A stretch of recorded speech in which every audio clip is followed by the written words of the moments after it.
For this video, I'm going to take you on a tour of the historic Railpark and Train Museum located in Bowling Green, Kentucky.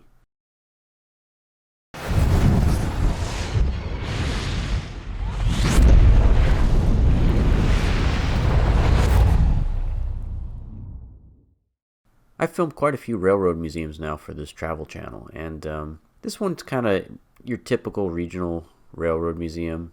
It's nowhere near as large as some of the railroad museums you'll see in Pennsylvania, Texas, or California, but it's still a fun little attraction.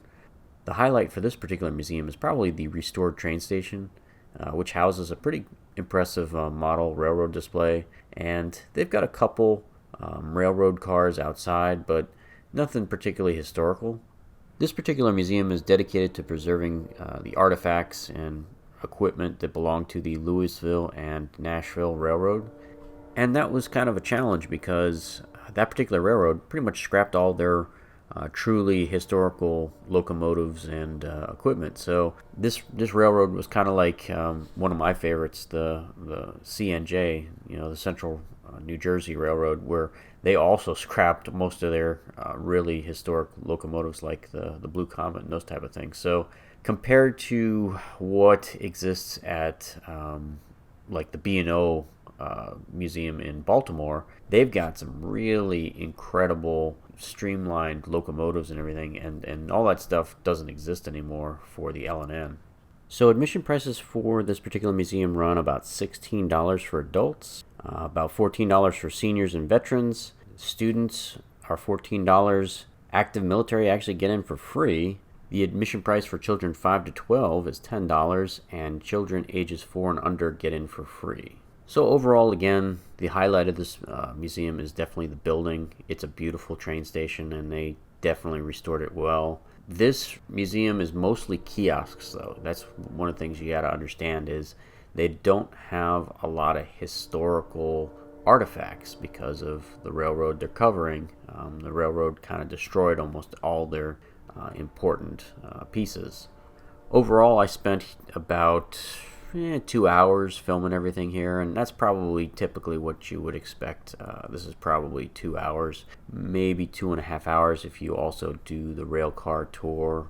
Now that tour of the vintage railcars, that is an upcharge. I don't recall what the price was for that, but I think it was another $6, something like that. And I skipped it. I was kind of pressed for time. I had come to Bowling Green mostly for the Corvette Museum, and this is how I was pretty much wrapping up my day for the last 2 hours or so. So I'm currently looking at the website for this particular museum, and it's kind of funny to me because they don't mention any of their locomotives or rail cars or anything on the website. I think they realize that there's nothing really to call home about. If you go to the websites for like the Texas Museum of Transportation or the North Carolina Museum of Transportation or Steamtown or Railroad Museum of Pennsylvania, they all list like their historic locomotives and rail cars and historic pieces, and this one doesn't.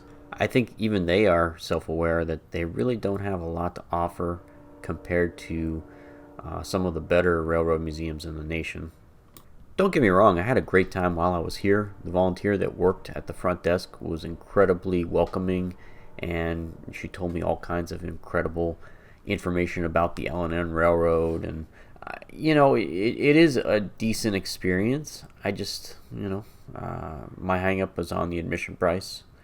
This particular museum is charging about the same admission price as the National Chevy Corvette Museum, which is the main reason I came to Bowling Green, and I just don't think they're on that same level.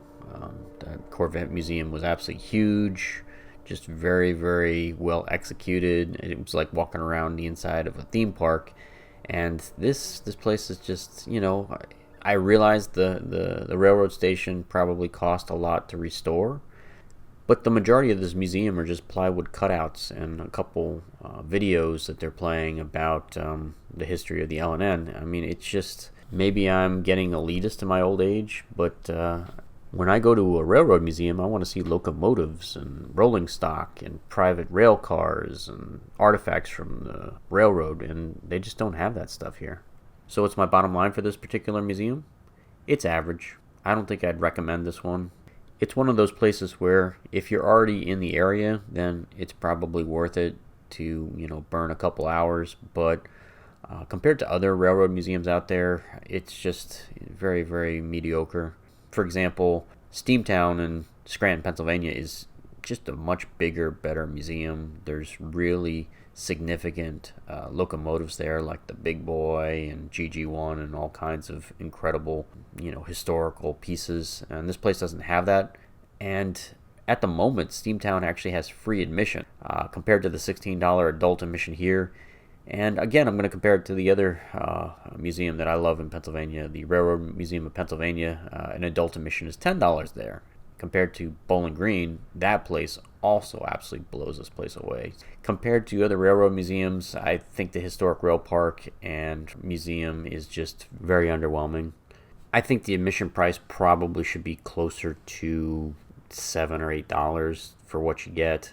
And the fact that it's $16 plus an upcharge for the historic rail tour, I just think they're out of their mind compared to the size and scale of other railroad museums that they're competing with.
Thanks for watching this episode of The Adventure Schmuck.